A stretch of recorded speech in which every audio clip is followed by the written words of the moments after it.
Hello children, I hope you all are happy and safe today. Welcome to our special English hour. Here, every day we will learn something new in a fun and exciting way. Are you all ready to have some fun? Let's go! Do you all remember the tongue twister we had tried in our previous session? I saw Susie sitting in a shoe shine shop.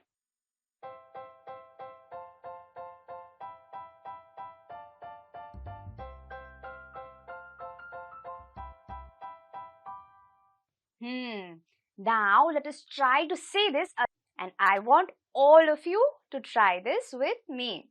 Let's go. I saw Susie sitting in a shoe shine shop. I saw Susie sitting in a shoe shine shop. I think it's still a little easy. Let's speed it up a little bit more. Let's go. I saw Susie sitting in a shoe shine shop. I saw Susie sitting in a shoe shine shop. I saw Susie sitting in a shoe shine shop. I saw Susie sitting in a shoe. It's okay. It's okay. I think with a little more practice, we will all be able to say this right. I hope you all had fun saying that tongue twister with me. Now, we all know that words are very important for a language. So, let us learn some new words. I want all of you to listen to these words very carefully. Our first word is erudition. Erudition. Erudition. Our second word is eagerly. Eagerly. Eagerly. Our third word is merchant. Merchant. Merchant. Our fourth word is sagacious. Sagacious. Sagacious. Our fifth and the last word is perseverance. Perseverance. Perseverance. Now, I will read these words for you once again. But this time, I want all of you to write these words down in your notebooks and try to say them out loud with me. Are you all ready? Let's go. Our first word is erudition.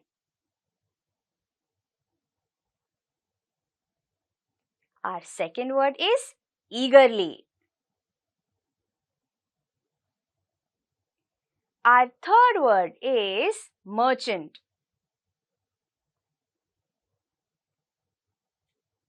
Our fourth word is sagacious.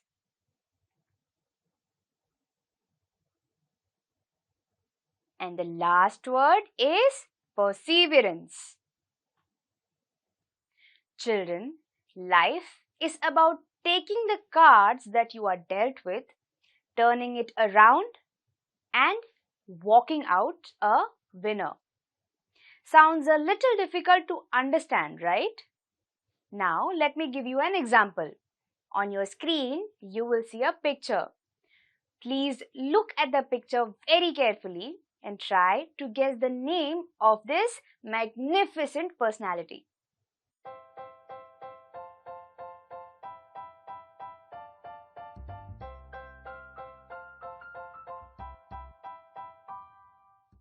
Do you all know who he is? A young boy born in a small village of Ranchi, Bihar, who had a dream longer than his reach, who worked as an Indian Railways ticket collector before he became our nation's pride and India's World Cup winning captain. Yes, it is none other than Mahendra Singh Dhoni, also lovingly called as MSD, MS Dhoni or Mahi. Now let me ask you all a question. Do you think our nation would have had the honor of witnessing his glorious play or winning the Cricket World Cup in 2011 had MS Dhoni not worked rigorously hard towards his goal? No, right? This brings me back to my quote. My quote means that it doesn't matter where you are born, whether you are born rich or poor. It doesn't matter. But what matters is how hard you strive towards your goal and succeed in life. Today, we will read one such story. Please open page number 30 of your English Bal Bharati textbook. If you have a textbook, point your finger on the words as I read them. And if you don't have a textbook, please don't worry. Listen to me carefully. The name of our chapter is Abdul Becomes a Courtier. Father, who is a schoolmaster, is getting ready to go to school. Abdul. Father, to knowledge and erudition I aspire. To study hard and deep, books I require. Will you lend me a little gold? Books I'll buy and study to rise high in the world. Father. Only the first half of the month has passed. But alas, the money doesn't last. Great books and manuscripts are so expensive. They are treasures, rare and exclusive. But from my school, I will try to borrow books that will take you to a brighter tomorrow. Abdul. That will be great. How eagerly I wait. In the evening when father returns. Abdul. How many books could you get? Oh, now my life will be all set. Father. I am so sorry, son. Couldn't lay my hands on even one. Chorus. Poor Abdul is sad and dejected. Ponders. Why my wishes are thus rejected? Continues to do his daily chores. Reads borrowed books in tens and scores. An idea then crosses his mind. To serve the rich and get paid in kind. This story is in the form of a play. Here, a poor boy named Abdul aspires or aims to have erudition. Erudition is the quality of having a lot of knowledge. And for this, he wants to read a lot of books. So, one day he asks his father, who is a schoolmaster, to get him some books. And he is very eagerly waiting for those books. Eagerly means to wait for something with a lot of excitement. But in the evening when his father comes back, he tells him that he could not buy any books because he could not afford them. Now, Abdul feels very dejected. Dejected means to feel very, very sad. And that is when he comes up with an idea. He decides that he will work for some rich people so that from the money that he gets, he can buy a lot of books. Abdul approaches a rich merchant. Abdul. I am a poor student. Give me a chance to serve. Observe my work. Pay only what I deserve. Merchant. You appear to be smart. Be my clerk. I'll pay you well if honestly you work. Some days pass. The merchant calls Abdul. Merchant. I am pleased with your work and loving care. You are indeed a gem quite rare. I'll give you a reward if your demand is fair. Abdul, excited. May I now read the books in your store? Quench my thirst for knowledge. I need nothing more. Chorus. Days passed by, he learned and learned, gaining the knowledge for which he yearned. Philosophy, astronomy, Arabic, and Persian, Abdul the scholar now is one in a million. Will he come to the emperor's notice? Will he be given an honorable office? Friend. News for you, Abdul. The emperor has answered your prayer. The royal Murgi Khana is now under your care. Abdul. What? The Murgi Khana for me? A scholar? Intellectual, sagacious, astute, made a poultry keeper? Never mind. The chance I won't refuse. It is an opportunity. I'll put it to good use.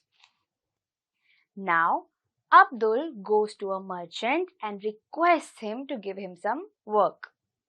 Merchant is a person who deals with supplying goods.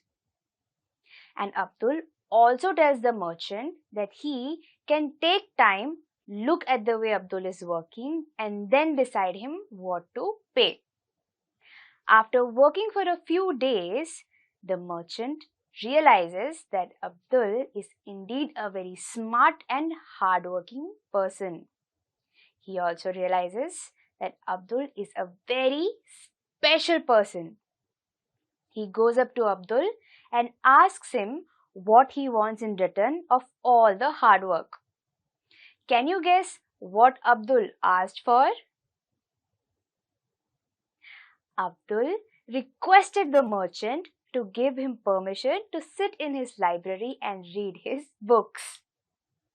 When the merchant agreed to this, Abdul sat all throughout the day reading different kinds of books. In just a matter of days, Abdul had read all the books. Philosophy, astronomy, Persian, German, you name it, Abdul had read them all. Now Abdul has become a scholar. A scholar is a person who has knowledge of different subjects. And just when he was waiting, he got a great news.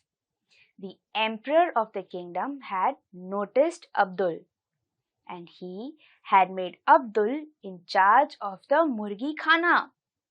Murgi Khana is the place where they store all the hens. But Abdul thought that he was an intellectual and sagacious scholar. Sagacious is a person who is very wise and very good at making decisions. Why would such a scholar work as a poultryman? But then Abdul decides to take the opportunity that he had received and make the most out of the littlest of things. Chorus. Abdul worked with conviction, zeal, and passion. The hens were given a new kind of ration. The birds seemed to be in the pink of health, but nothing was spent from the emperor's wealth. Emperor. How is that? Why are we spending so little on our hens?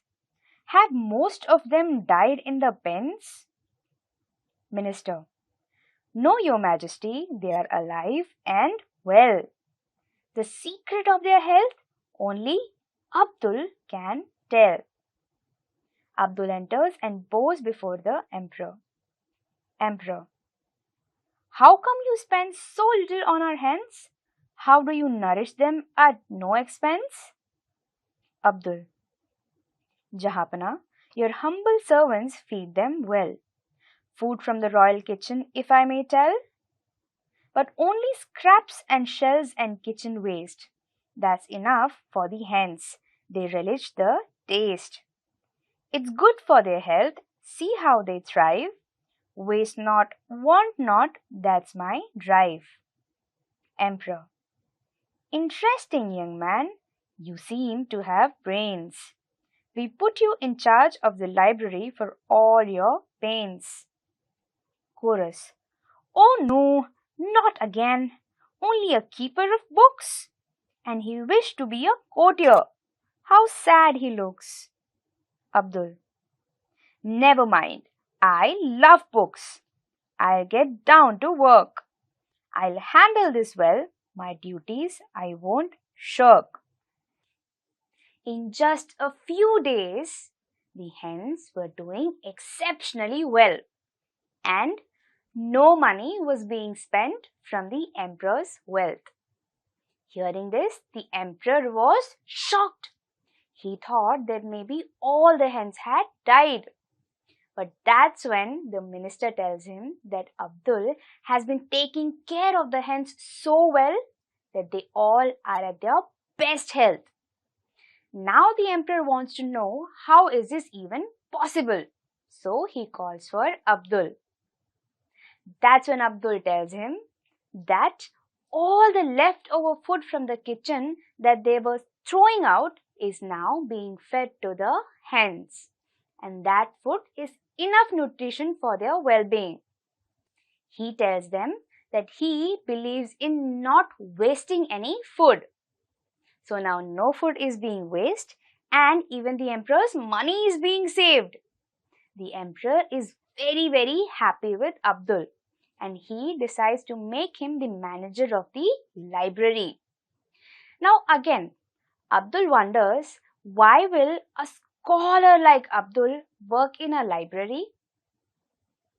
But this time again, Abdul decides to take this opportunity too and make the most of it.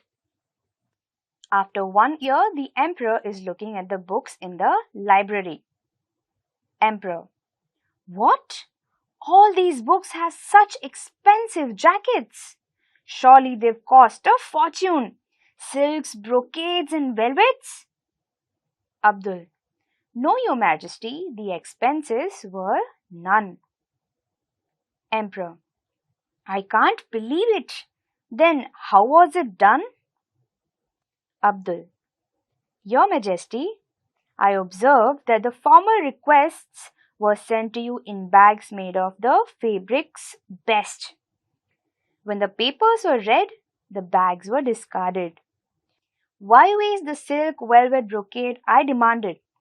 The royal tailors made the jackets. Nothing did they take.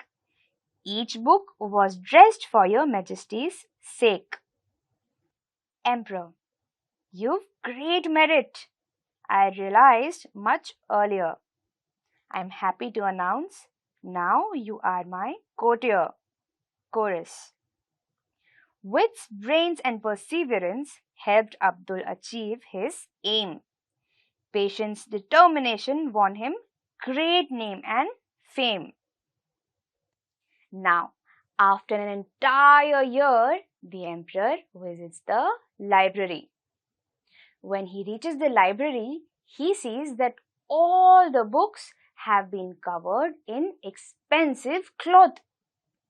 Seeing this, he thinks that Abdul spent a lot of money in all of this. But when Abdul tells him that no money was used, he was shocked. And now the emperor wants to know how is this even possible. Children, can you tell me how was this possible? Yes. As you all know, the emperor receives important message in letters that are covered in boxes of satin, brocade and linen. All of these are very expensive cloth. But once the message was read, all of this cloth was being discarded. And as we all know, Abdul does not like wasting things. So he asked the royal tailors to make book covers out of these cloth. Once the emperor hears this, he is very pleased with Abdul, and he decides to make Abdul a courtier in his kingdom. A courtier is a person who gives advice to the king and helps him make important decisions. So children, in this story we learned how wits, brain and perseverance helped Abdul reach his goal. Perseverance means the determination to work hard in spite of all the difficulties and hurdles that come our way. We learnt a wonderful story today. Now let us learn something new. We all know what common nouns are, right? A common noun is a noun that refers to a name, place, animal, thing or feelings, ideas, etc. Now, this common noun can be further divided into concrete nouns and abstract nouns. Concrete nouns are the nouns that we can touch or feel. For example, school, bags, boy, girl, etc. On the other hand, abstract nouns are ideas, feelings, and qualities and actions. Now, these are things that we cannot touch or feel. For example, time, kindness, progress, beauty, etc. Let me explain this to you in short once again. Concrete nouns we can touch or feel. Abstract nouns we cannot touch or feel. Now let us do a small activity. On your screen, you will see a lot of different nouns. You have to categorize them as concrete nouns or abstract nouns. All the best!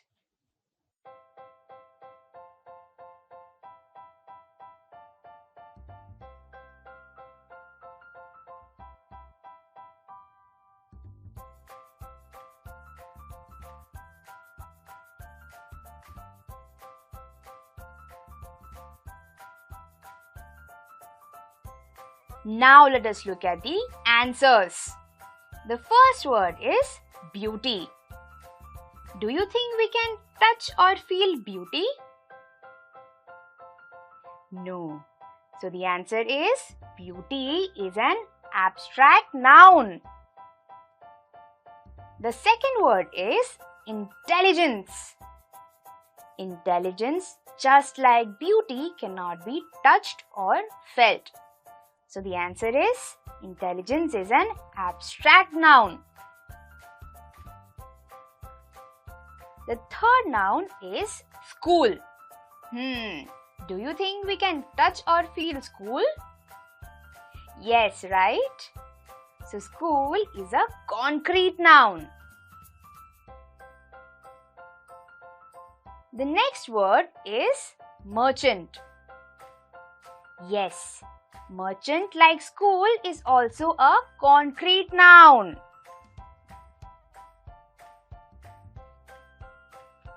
The next word is book. Book again is a concrete noun. The next noun is time. Do you think we can touch time? No, right? So time is an abstract noun. The next word is erudition. Do you remember what erudition was? Erudition is the quality of having great knowledge. Again, this is something that we cannot touch, right? So erudition is an abstract noun. The last noun is clerk. Yes, clerk is a concrete noun. I hope you all like this activity and also understand what concrete noun and abstract nouns are. I hope you all liked today's session. Today, we learned a lot about perseverance and hard work. Now, I want all of you to ask your family and friends about one story on perseverance, about a person who has worked very hard to succeed in his life. And I want all of you to write this down in your notebooks. I would like to end this session with a quote from Arthur Ashe. Stand where you are. Use what you have. And do what you can. I will see you all in the next session. Until then, stay home, stay safe, and bye-bye.